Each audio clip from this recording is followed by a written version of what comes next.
Hello everybody, it's Dave again, Blue Jacket 66 here for part 2 of my 1950s hot dogs baseball card issues. If you haven't checked out part 1, please do it. It should be the video before this or within the last couple or so. This is going to be a 3-part. I initially was just going to do 1, but it's clearly going to be too long. And then I thought it was just going to be a 2-part, and I started looking at how many issues I have left, and I figured I can't jam 4 or 5 hot dog issues into a video and do it justice. Maybe I wanted to spend a little more time showing a little more pictures. So I'm going to do 3 parts. In part 1, we did the Glendale meets the Hunter's Wieners, the Stallmeyer, Franks, and the Wilson issue. So today we're going to do a couple more. It's kind of no thrills, no frills here. It's just so not a good background setup, but I don't have much time, so I'm going to put this one out and then put out part 3 in the next couple weeks or so. So let's start off with possibly the most expensive and very elusive hot dog issue of the 1950s. I still think Stallmeyer is the king. But when you come down to prices of some of the superstars, and I think more scarcity for sure, you just don't see these, and you may not even recognize the name, but that is the 1953 and 54 Briggs Meats cards. These were issued over 2 years in the Washington, D.C. area in Maryland, a very small regional issue. There were 48 cards, 40 cards. 28 of them were players from the Washington Senators, and the remainder made up of players from the New York teams, the 3 New York teams.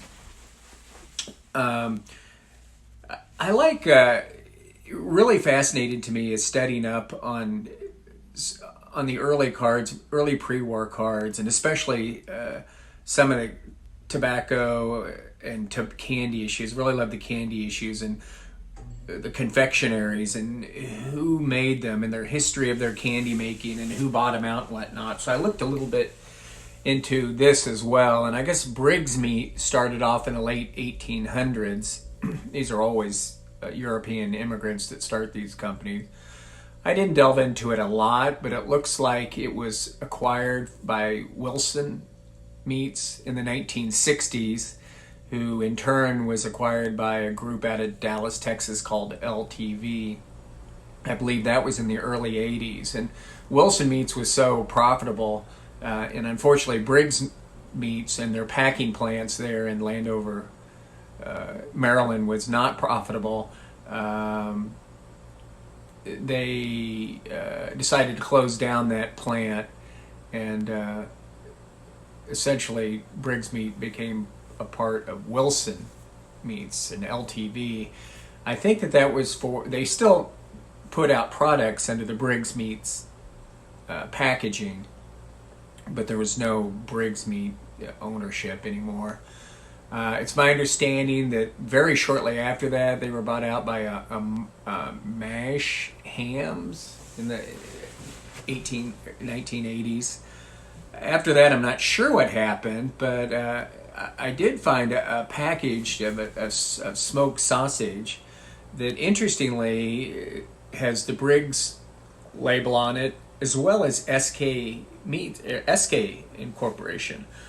And SK is actually the what we'll talk about next, and I'll see if I can tie those together. I don't think I'll be able to, but I wonder what the heck's going on there. That I think to this day we got food labels that have Briggs Meat and SK on them. I think SK was years ago bought out by someone else, but anyway, these cards, like the Hunter's Wieners, were part of the packaging.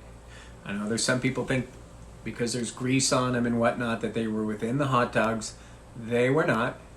They were part of the outside packaging. And I guess I'll just show this real quick to show definitively.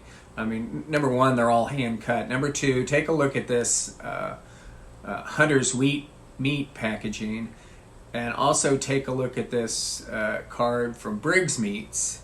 It was cut off the packaging. This didn't come from the inside. Notice anything? It's the exact same packaging. There's hot dogs on the outside and the verbiage above. So these were like like the Hunter's Meats, at least the first 2 years of Hunter's Meats, in 2-card panels. And finding those panels is extremely rare, and they're extremely valuable. But essentially what people would do is cut out the card on each side, and many times they would not leave any of that red border at all. They would just cut the card out. I'm going to show a mantle, my mantle. I'll just show it now. Well, I'm not going to show it now. But some of the cards people have cut them out with a little bit of orangish red border, but most of them are just cut where you can't even see the border. These had wax coating to them, which many issues did. They were going to come in contact with food to kind of protect the cards. And essentially it was a picture of the player, their name, and a facsimile autograph. I think the ones with the Senators players had a little more, maybe a couple little biostats down with them as well.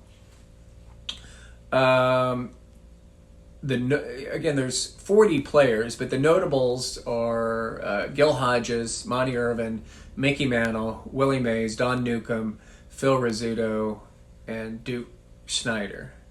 And what I think is really interesting is they have the same images that you see in other food issues. They're the same images as the 54 Dandy potato chips, and they're the same images as the Stallmeyer. Why that is, I have no idea.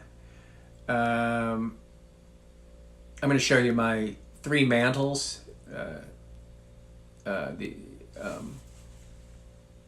You see the Briggs meat, you see the Dandy potato chips, and you see the Stallmeyer, all the same image. Find that really interesting. Again, why that is, I don't know. But the mantle is incredibly rare and scarce and valuable. I remember when I got mine years ago, I did the nerdiest thing. I was so excited about winning it because unlike Stallmeyer cards, Briggs Meats cards do not come up. They just do not come up very often, especially the superstars. So when I won this mantle, I remember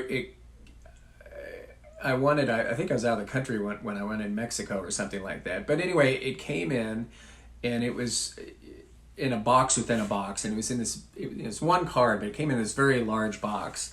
And I filmed myself, it's really nerdy, I filmed myself open it for no reason. I didn't do YouTube, I didn't send people videos, but I filmed myself opening it because I wanted to remember how excited I would be. And after I filmed it and I watched the video of me open it, I thought, what? This is ridiculous, filming yourself opening a package. So I erased it, but that's how excited I was.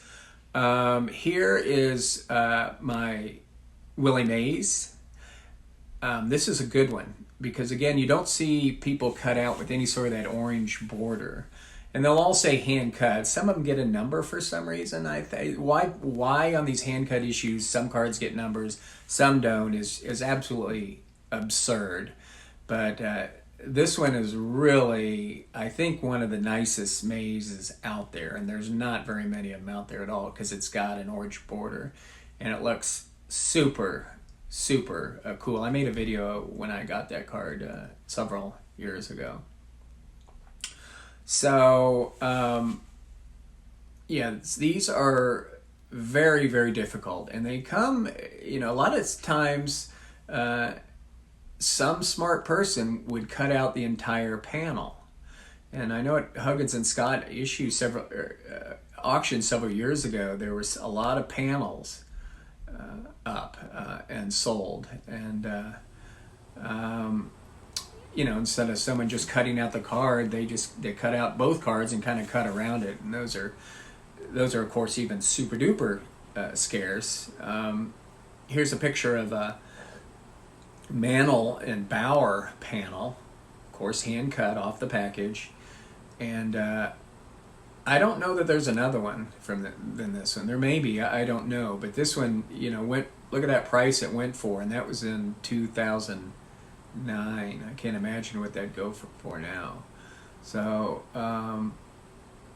the Maze and the Mantle are just scary expensive, and will, I think, their prices continue to go. But there's still some other Hall of Famers in there that I think are relatively affordable and just a fantastic issue to add to your collection.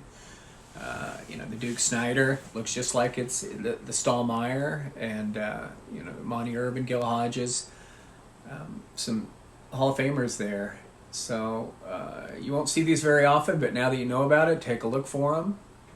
1953 and 54 Briggs Meat cards, not in the packaging, or not in with the Wieners. They were on the package, part of the packaging, just like Hunter's, and just like we'll see SK and some others. So we'll move on from here.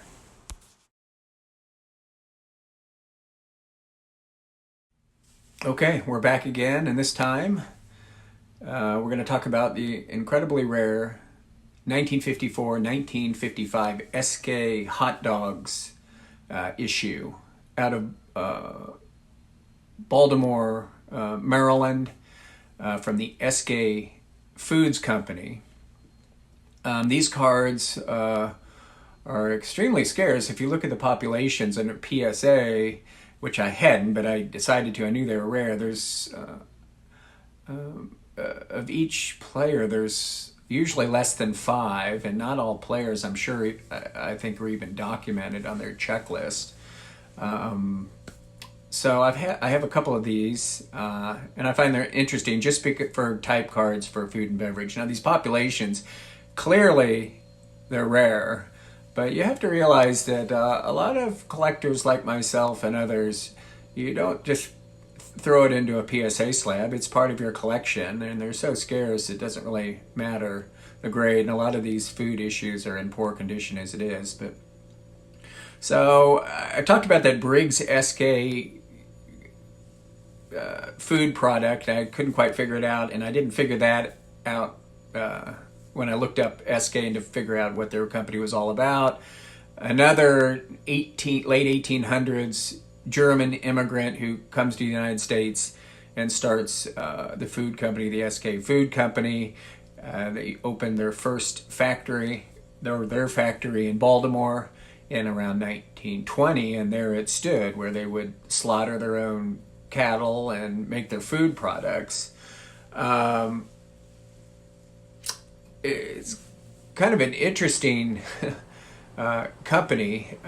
They seem to be most notable for being the first to ever really do any advertising or commercial stuff with Jim Henson and the Muppets.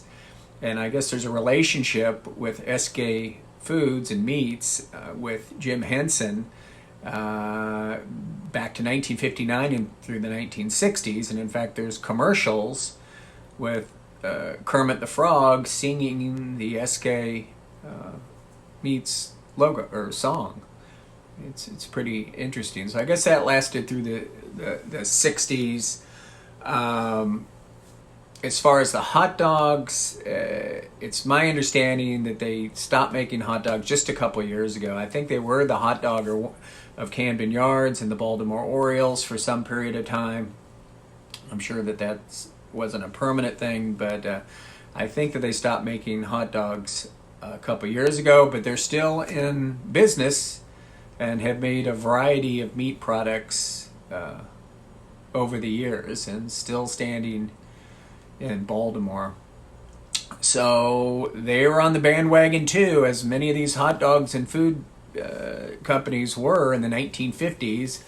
And in 1954 and 1955, they too had baseball cards as part of their product. like Hunters and Briggs, their cards were on the outside on the cardboard packaging. Um, Again, just 2 years. In 1954, there was a two-player panel, and in 1955, there was one player on the panel, and the other side was some sort of advertising giveaway. The other differences, it's my understanding, is in the 1955, they're both blank-backed, obviously, because they're part of packaging. I'm sorry, in the 1954, it was more of a white back, in 1955, a gray back, and for some reason in 1955, they also didn't put any wax coating on the cards. So in 1954, there was 34 cards, or 34 players, I should say, and both the 54 and 55, I think, are highlighted by the Don Larson is about the only person that I would recognize. And 54, there was also, has a little more value, is the Eddie Waitkus. Eddie Waitkus was not made famous by The Natural, and that being the story of him being shot and out a couple years and come back. Eddie Waitkus has been made more famous by Mike Payne, including him in the 300 greatest baseball cards of all time, the 1949 Bowman. So I make fun of that all the time because that's ridiculous to me. So 34 cards in 1954, 34 players. The checklist goes down to 26 in 1955. Again, these are Baltimore Oriole players from those 2 years, so not a lot there. However, the cards are very scarce. Essentially, like a lot of these products, you get a picture and you get a name and a facsimile autograph, and that is it. I think that these are, I say they're rare and they're scarce, but definitely far more so than, like, I think Hunters and Briggs and certainly Wilson, all these are very, very low population. They were extremely regional, just in the Baltimore area. Not a lot of superstars, and I hadn't really heard of these myself until I think 10 or 12 years ago, and I have a couple of them in there. Wrinkly is how I would describe them, and crusty, and but it's just part of my type collection. So as you can see from the packaging, kind of a cool packaging. Again, online's same type makeup as Briggs and Hunters, and they just kind of wrapped the outside, presumable plastic that was containing the hot dogs, and you would hand cut your card off. I think the panel is far, far, far more difficult. You can imagine if there's only a couple of the players from each one, the panels are probably impossible. But a few entire packages do exist, and there's a few panels that exist. So not much more to say about that. All Orioles, no superstars really. Don Larson, was with them during those 2 years. And again, this is 2022, so you can look up on the internet and find these things. Back in the day, or they'd just be completely impossible to find. So these are issues like this is before the internet brought everything to us. You would, go your lifetime having no idea these existed. They're so rare that even if you'd go to large national shows, you wouldn't see them. I cannot remember the last time I've really seen one at a show. I did sell a couple of them on eBay a couple of years ago to a very renowned large vintage card collector who's a legend, I would say, in the vintage arena. So that's it. 1954 and 1955, SK hot dogs, Baltimore Orioles, crazy rare, And like these others, they're pretty cool cards. Back again with Insanity. I'm going to do one more because we're running way over, and I want to give the due time to Cons Wieners, which will head off part 3. Part 3 will be Cons, Swiss, and Morel Meats. So this one is insane for you Philadelphia collectors out there. The 1955 Felons Franks. Now, I don't know if Felons still exist, but as out of Philadelphia, they made hot dogs. And in 1955, they presumably made a set of 30 cards. And if you take a look at these cards, they have that same look that the in-package cards had, specifically the Stahlmeyer. These are 4 by 3 5/8 in size. They have the rounded corners. They're wax coated, lightly wax coated. Everything's set up to stick inside a hot dog package, just like all these other fantastic card sets of the 1950s that were inside hot dogs.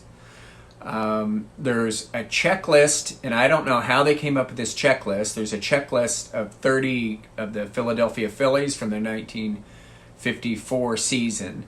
The checklist is incomplete. A lot of the numbers out of the 30 say unknown or presumably. These are insanely scarce.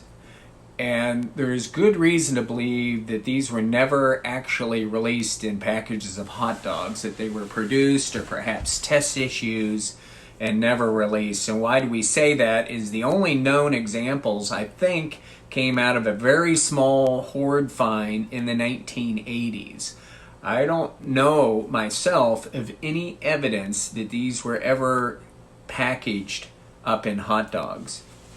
If you look at SGC's population report, well, they've got a crappy population report as it is, but they don't even recognize it, although I think that there may be some in SGC holders. PSA, out of the quote-unquote 30 players, has graded 14 cards, 9 different players. On the checklist is Robin Roberts, Richie Ashburn, and Smokey Burgess. I don't see any of them being graded. I don't know if any of them exist. It's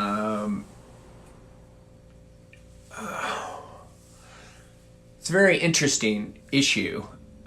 They're out there. I mean, you can go on the internet right now and see them. And I think I saw a couple at auction somewhat recently, within the past 6 months or so.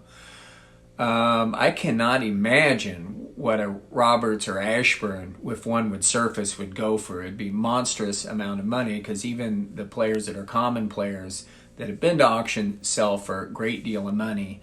But again, we don't know that these were ever released in hot dogs, because they were unheard of until this small find in the 1980s. I think it's more likely they were produced. They found a test hoard, and there you go. But I don't think that they were ever released. It's very interesting. They come as a panel with the player, and then a quote-unquote back of the card is the second part of the 2-part panel, except for that back of the card has nothing to do with the player. There's a black number you can see on the player side and the bio stat side, but they do not link up. The back of the card that has the stats of the, I think, 54 season, they are not of the player that you get on the package. And what the back of the card says, hey kids, here's another fantastic giveaway.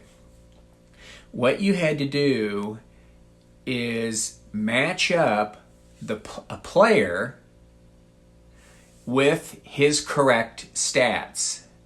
And if you did that with all 30 cards, you would send those in along with like a 25-word essay of who your favorite Philly is.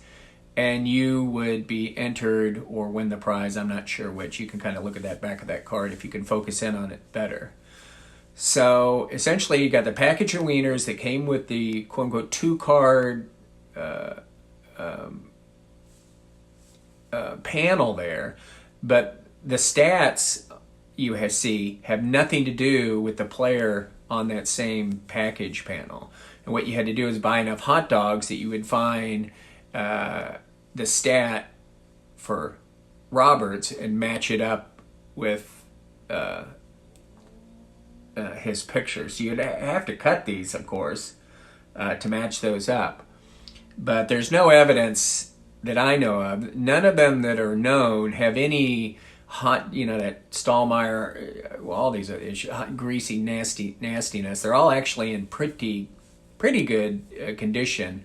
There's wear to them, but there's none of that hot dog slime wear. So that's about all I know. If any of you Philadelphia collectors would ever get one of these cards or a common card and find one you could snag, I would be very jealous. I have never seen one myself personally. So that's about it. Look at them. They look about the same size as the Stallmeyer. They're 30 players from the 1954 Philadelphia Phillies, and these were made in 55. The stats were from 54, but it's really an interesting contest where you got to cut them and find. I got a Roberts here. Now I got to buy some hot dogs where I find that has his stat back, and you match them up, and you got to send in the entire set along with this essay to either be entered in or win the contest.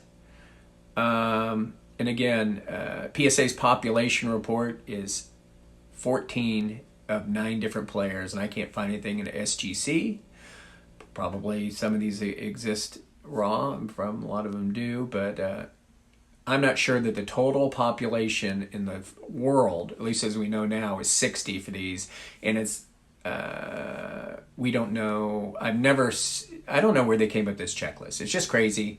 1955 Felons Franks.